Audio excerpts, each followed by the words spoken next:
What's going on YouTube? Dave back again, and today we're taking a close-up look at the Shimmering Sentinel from Stealth Fidget Spinners, the sexiest spinner on earth. Roll the intro.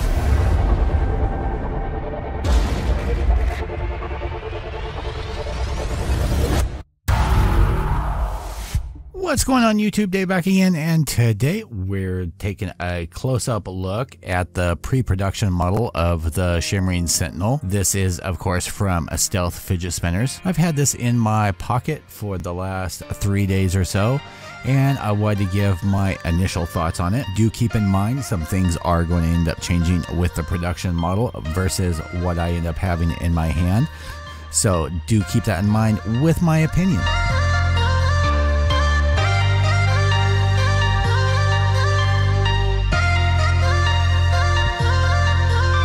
Now, this Kickstarter is live and going on now. Link will be down in the description along with a link to Stealth Fidget Spinners, which is just another route to be able to get to the Kickstarter. This is going to come in golden brass, which is this version here. It has a brass outer body, a stainless steel inner shell, and then stainless steel buttons. It's also going to come in a black brass version. So basically it's going to be brass with a black electrocoating, and then they're going to have a full stainless steel with the brass inner layer and brass buttons. Personally myself, I'm going to be getting the version that's just like this because I like the brass, and damn, this is sexy just as is.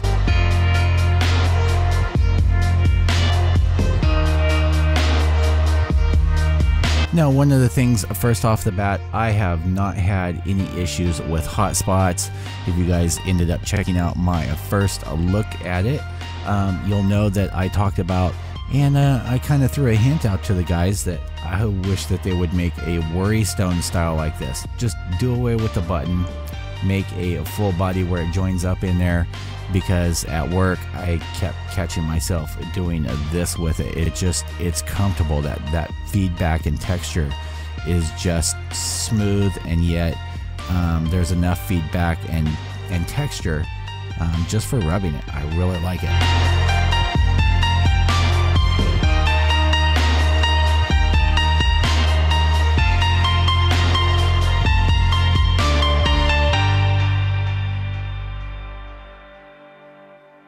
Jumping up super close, now when you end up getting this will come with 2 additional R188 stainless bearings. It will come with a free carrying case, and like I said, there are 3 different models that will come in this. I am going to end up polishing this up real quick before I send it out to the next reviewer, so definitely stay tuned both here on YouTube, on Facebook, and on Reddit, because you will see this popping up. But I am super stoked that I got the first crack at it. So I ended up talking to Max over at Stealth Spinners, and I told him one of my concerns was, you guys know I like doing my warp videos, and I will try and remember to put something up over here. I did not do any spin times on this because, you know, this version is going to be different than the other. I did do a test one, and I got a little over 4 minutes on it. I don't consider this to be a spin time spinner. This is a fidgeter's fidget spinner. Say that 3 times fast. Now, you guys know I am not a huge fan of bar spinners, mainly because a lot of them have too much judder this way. And I think they did a fantastic job in designing this, because you have this thicker outer body that's on here, so when it's spinning, and it's not super long. I would say, if I had to judge, I don't have it anymore, but with a stubby, it's probably about as long as a stubby. They say that it is 62 millimeters in length, 26 millimeters in width, and 11 millimeters thick. The different weights that are going to be on here is 77 grams for the brass version, 78 grams for the electrocoated version, though I'm not exactly sure why there's that 1 extra gram. I don't think the electrocoating adds that, but you know, that's the weight that they ended up coming up with. And 75 grams for the stainless steel with the brass inner sleeve. Like I was saying, when I talked to Max, one of my concerns was these buttons. Every time I was trying to do a warp video, you can see because I have decent sized finger pads, you know. You can see that it is curved here, so if I flicked it too hard, or if you have any moisture on your fingertips or anything like that, I was having a tendency of I didn't want to drop it because, well, it's not mine, of almost pulling it too hard and it trying to do this. My fingers just would not stay stable on here. And then also I had a tendency of, if I squeeze it too hard, you can see I was touching right there, so focus, touching right there and slowing it down. Now I do have a tendency of, I use my fingers when I'm doing warp videos to get it right at that right speed, so that I'm not having to wait forever. Also, talking to Max, I believe that there's going to be a retention system versus this. So these are the buttons that came with the pre-production model, and like I said, you can see this is a raised up area right here. He said that with the production model, there's actually going to be a concave on there. Talking to Max, this area is kind of raised. You can see that. I mean, the detail and everything is great, but he said on the production model that there's actually going to be a concave to the button to give it a little more stability and grip. So I think that is a good idea on that. Taking a look at the body itself. Now, when it's all shined up, this is kind of a fingerprint magnet, but I do like how polished and everything is. This does take an R188 bearing. This one is pressed in. I believe with the production model, he said that there is going to be a retention ring or retention style for the bearing.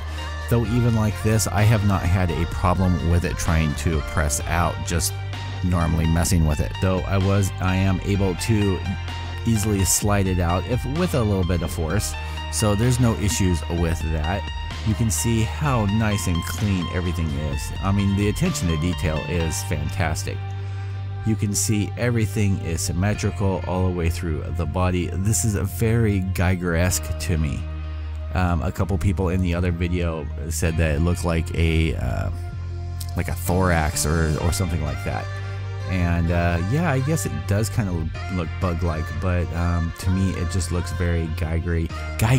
That's a word. All in all, I have said it before, I've already got a pre-order in for this version, which, this is the less of all three versions, but I still got that in. I think right now if you jump on the Kickstarter, you can get this version for $125, I believe, and then they go up from there. Retail versions are significantly more.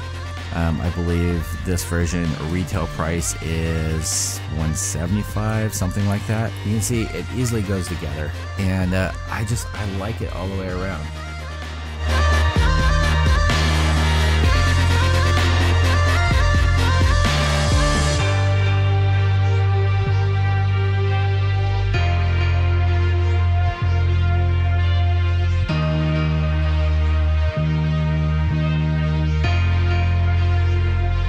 So ultimately, is it worth the price? If you're a collector and you like something that is unique, because that's what this is, I would definitely jump on the Kickstarter and grab one. If you can't grab one, then just make plans on getting one when it is released. But save yourself the extra money and try and grab it during the Kickstarter.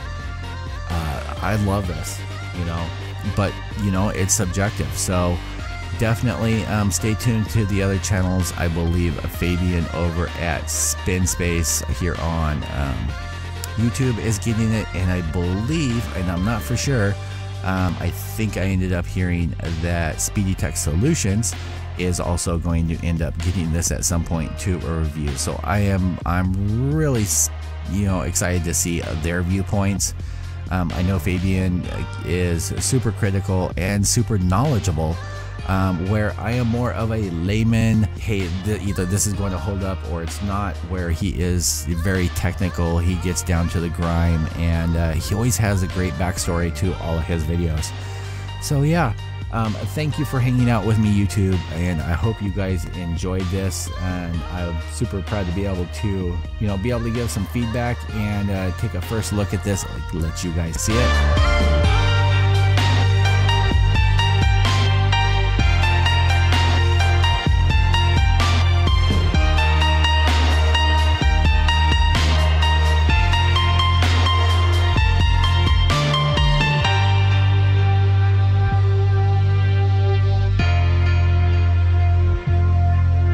As usual, YouTube, I want to thank you guys for hanging out with me as usual. If you haven't subscribed already, please consider doing so by clicking that notification up there. Check out this right here, which should be the contest that's still going on for the B2 Bomber from Stealth Spinners, that contest that I have going on. And check out one of my other random videos right over here. As usual, YouTube, thanks for hanging out. I will see you guys on the next video. Peace out.